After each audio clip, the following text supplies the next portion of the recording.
archives of Prasar Bharati presents the timeless treasure of golden era.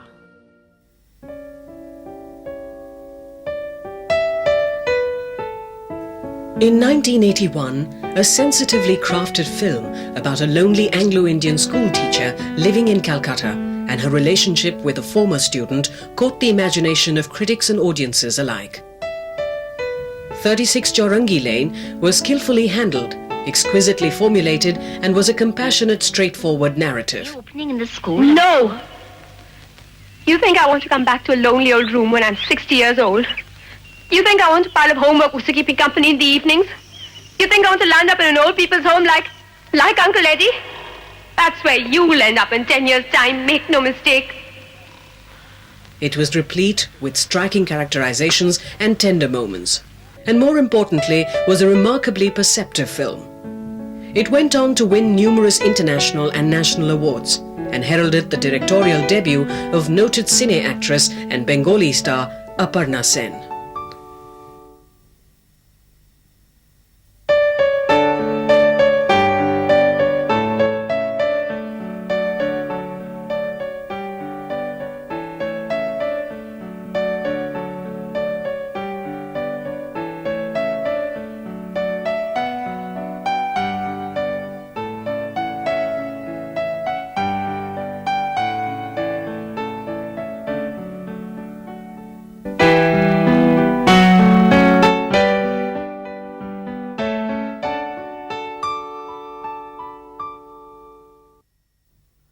The most distinctive part of Aparna Sen's career has been the ease with which she has managed to slip in and out of various disciplines. Even before she plunged into direction, she had achieved a stardom of sorts, not only in the films of Satyajit Ray, Mrinal Sen and even James Ivory, but also in the run-of-the-mill mainstream Bengali cinema.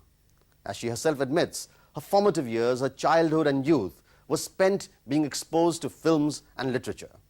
Her father, Chidananda Das Gupta, is one of the leading film critics in the country. And since her parents were members of the Calcutta Film Society, she was influenced by the best of national and international cinema very early in her life. Yet it was only when she plunged into directing films that another facet of this talented woman came to the surface. In late 1995, Aparna Sen was completing the final phase of the principal shooting for her new film. Yugant, with stars Rupa Ganguly and Anjan Datta, is a study of contemporary marriage, where ambition and individual professional compulsions take a toll on the relationship. Aparna Sen, who has written the script and has directed the film, admits that the film is a critique of modern-day society, where the marriage has been used symbolically to represent changing social norms. My new film, Yuganto, or Yugant, is the portrait of a modern marriage. It examines the nature of a marital relationship against the background of changing moral values, changing social norms, changing environment. For Aparna, this film is another attempt to use cinema to define issues that have over the years become internalized and part of her subconscious. One is always conscious about issues at a subconscious level or even at a conscious level, but when one is working, the awareness of these issues filters into one's work at a subconscious level. Because if it comes at a conscious level, then it becomes sloganism. It's no longer valid. Aparna Sen attempts to understand the nuances of emotional gestures. The study of subtle changes brought about like a catalyst by extraneous events have fascinated her and have been in the past too the central theme of her films. And even as she experimented with the cinematic idiom, she could communicate with her audience due to the sensitivity and the simplicity of the narrative structure. However artistic our motivations may be, one cannot get away from the story film. Even Satyajit really couldn't get away from it. The narrative is still very important in order for audiences to at all see the film. Before launching into direction, Aparna had gained a firm foothold in the film industry as an accomplished actress. who for the past 2 decades had come to personify the modern, urban Bengali woman, evolved, uninhibited, and with a widened intellectual horizon.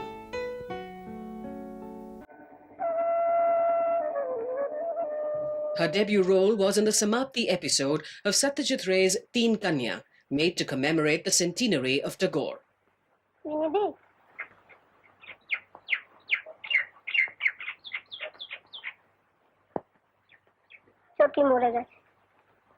When they were looking out for somebody, at that time I think for Shomati they had selected somebody called Shukriti Thakur.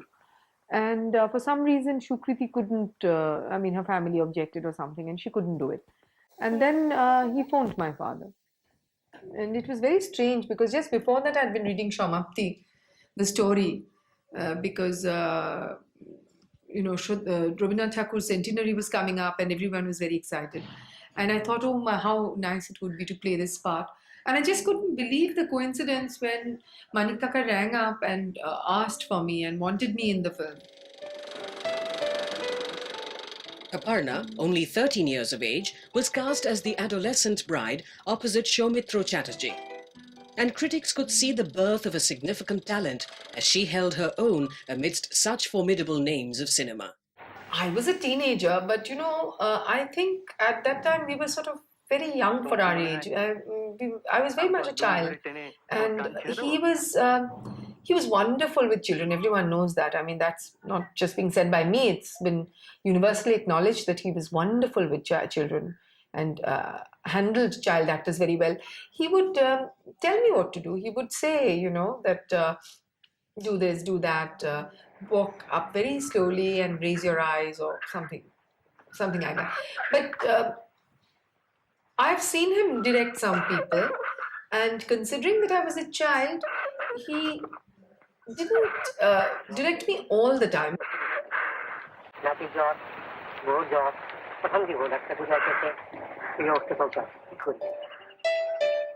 Within a few years, Aparna's career as an actress gathered momentum, and like many other Ray discoveries, she achieved early stardom.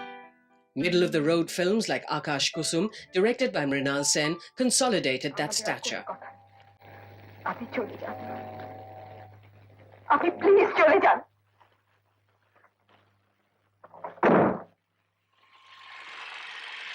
Aparna's talent as an actress can be gauged by the fact that she has been sought after as much by the mainstream directors in Bengal as by the top-grade serious filmmakers. Later in her career, she became fastidious about the films she acted in, but always grabbed every opportunity of a challenging part in films and theatre with an underlying social significance. What I mean by socially relevant is socially relevant and something that is topical, something that is going to create awareness in people, social awareness of socio-political subjects. Now that should be done, that should be tackled by mainstream cinema and theatre, I think. 19 April was a testament to Aparna's histrionic talents. In the film, directed by Rituparna Ghosh, she played the role of a celebrity dancer mother. 19 April documents the frazzled, emotional relationship between a mother and daughter. Although Debashri Roy won the National Award for the Best Actress for the film, critics are of the opinion that Aparna's rendition of the ambitious mother served as a perfect foil to Debashri's intensity. হাঁটুর ব্যথাটা কেমন? কম লেগেছিল কাল। কখন? মারলাম। It was as an actress that Aparna Sen honed her talent and learned the basics of cinema. Working with celebrity directors as well as several well-known filmmakers from the mainstream Bengali industry gave Aparna a fundamental grasp on the aesthetics of filmmaking. Somehow it seemed as if she was storing away all this knowledge in the folds of her mind. And years later, when she directed her first film, she delved into her subconscious and brought out, quite effortlessly, a remarkable understanding of the medium of cinema as an art form. This understanding of cinema was evident in the strong visual script of 36 Chowringhee Lane, written by Aparna herself. It was obviously born out of a person intuitively interpreting the language of cinema. When I started writing a short story, And then the short story started to develop like a script.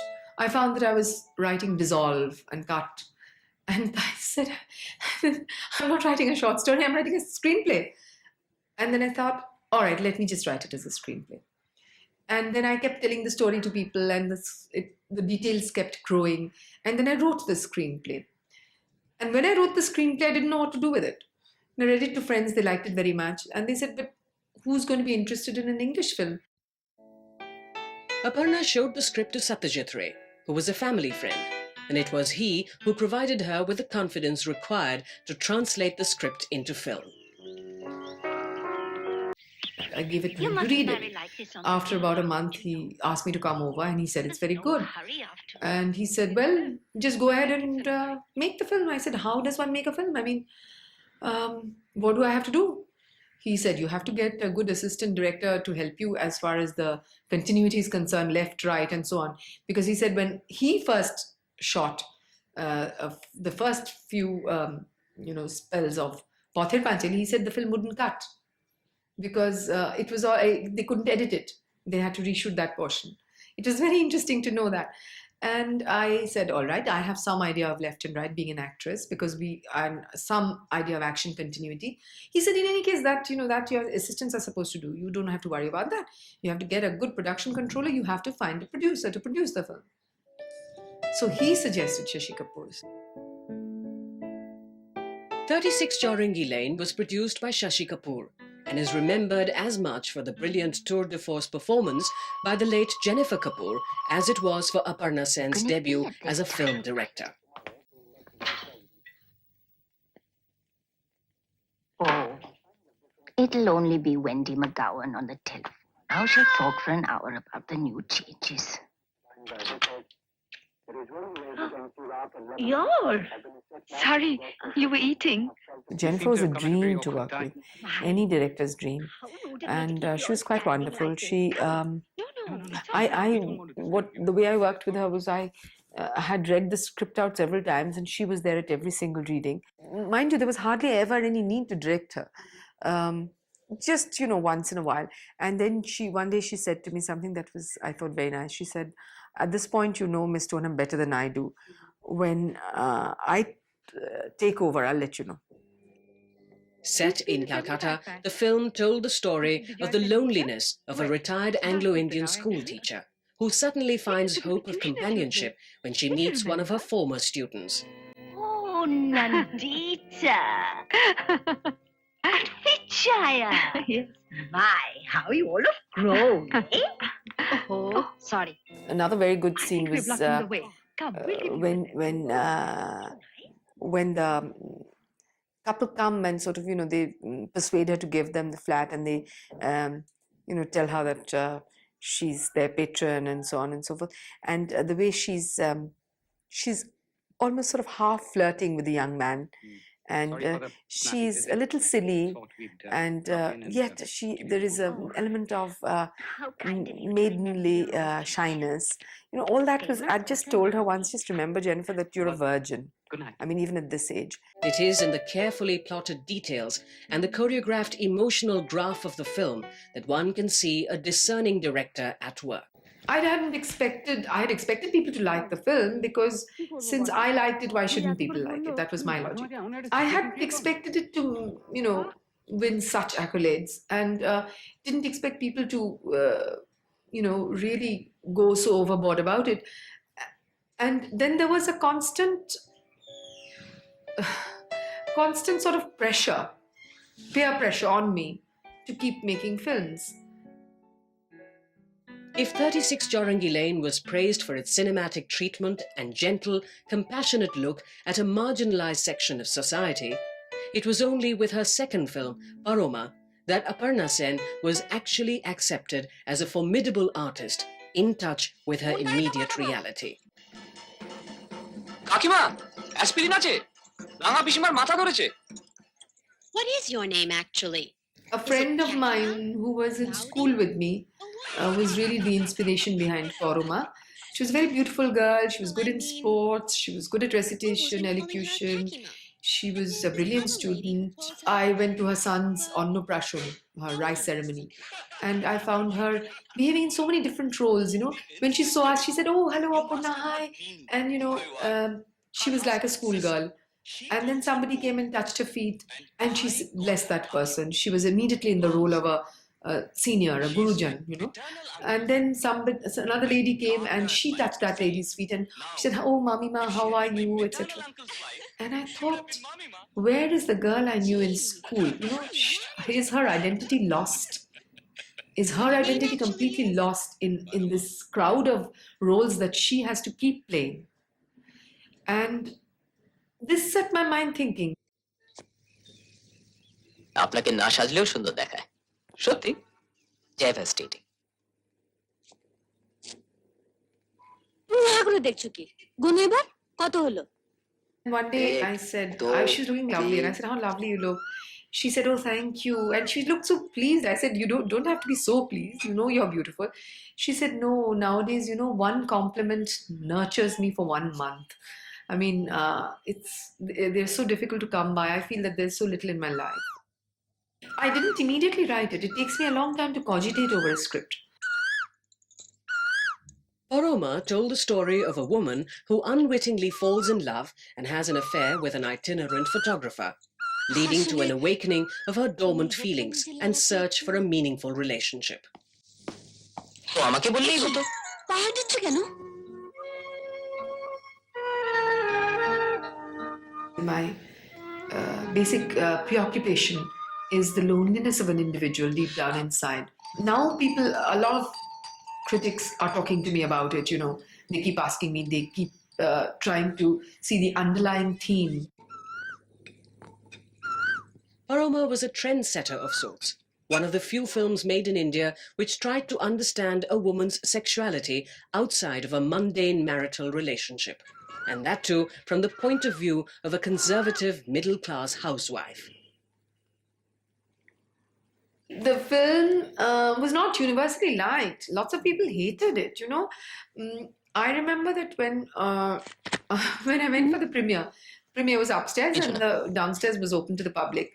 And some 4 or 5 young men came up to me during the interval and they said, "What do you think? Do you think of, this is, asking people women to be a libertine in the name of women's independence, etc. How will you answer that question?" So I said, wait, please see the whole film and then I'll answer you later. Because, I was somewhat scared by their attitude, their aggressive attitude. Then after the film, 3 little old ladies came up to me and they looked this side and that side and they quickly came to me and said, "Oh, bless you, dear. You've made a good film. Bless you." And they went away. Paroma was more than just a study of marriage or even adultery. The film became a critical examination of a joint family, redefining the obligations and role of women within the structure of a dominant patriarchal society. People have expressed anger, but something changed. That film changed something or the other. Lots of people saw it as a film about adultery, which it wasn't.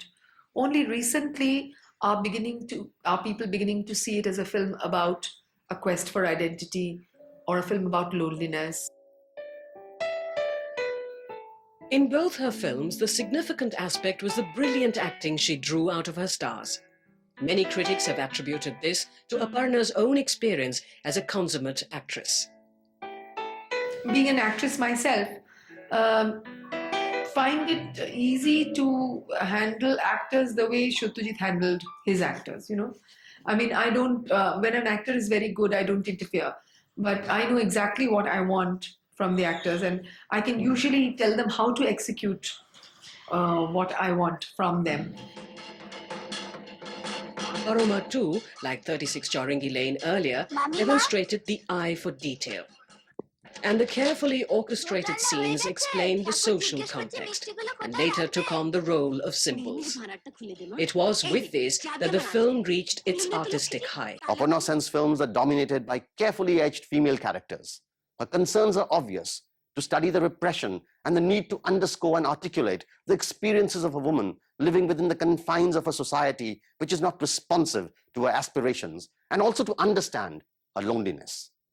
In her next film, Aparna Sen went back to document an ancient custom in rural Bengal. The film was Sati, and it starred Shabana Azmi. Like her previous works, Sati too was a tightly constructed film. And this time she used the story and the characters almost like a parable. And there was something that was being communicated to me, which was like the communion between these two dumb creatures. And this dream haunted me for a long time after I woke up. And somehow, this thought went on in my mind that I must put this into a film. And then I tried to look for a parallel in our Indian context. Sati portrayed the hapless life of a deaf and mute girl who, as per the dictates of an ancient village custom in rural Bengal, is married off to a tree.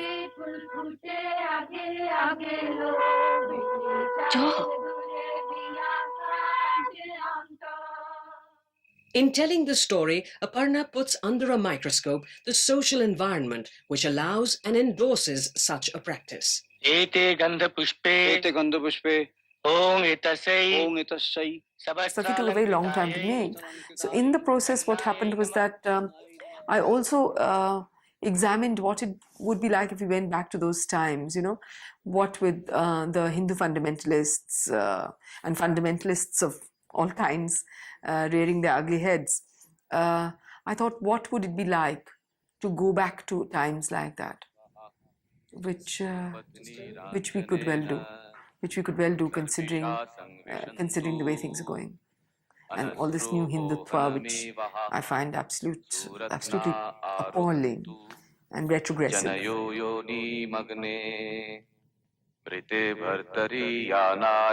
Sati also accentuated the climatic and literary quality in the director's work, her need to give the script a tight and dramatic structure, as well as her superb sense of cinema sensibility. Like some other filmmakers of her generation in Bengal, Aparna Sen also comes from that heritage of cinema influenced by Ghatak, Ray and Mrinal Sen. But she has managed to carve a distinctive voice for herself, and even with a small body of work, has come to be accepted as an important filmmaker.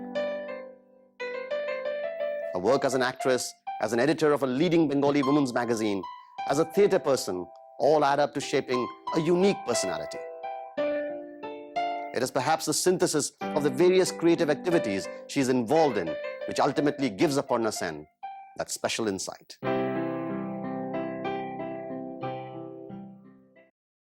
Both my father and my mother were founder members of the Calcutta Film Society. I was really a Film Society kid in the sense that all the films we saw were being shown by film societies. I think quite unconsciously developed an eye for cinema. The only kind of real exposure that I got was when I travelled in a train with a burqa on. I did at one time. I do believe that the motivation for making a film can differ from film to film, can differ from filmmaker to filmmaker. When the motivation is entirely commercial, then I would call it a commercial film. When the motivation is artistic, then I would call it an artistic film or a serious film. When it happens, as it did in the case of 36 Chowringhee Lane or Paroma, that both, in spite of being artistically motivated, it was commercially viable, then it's very good. I felt good about it.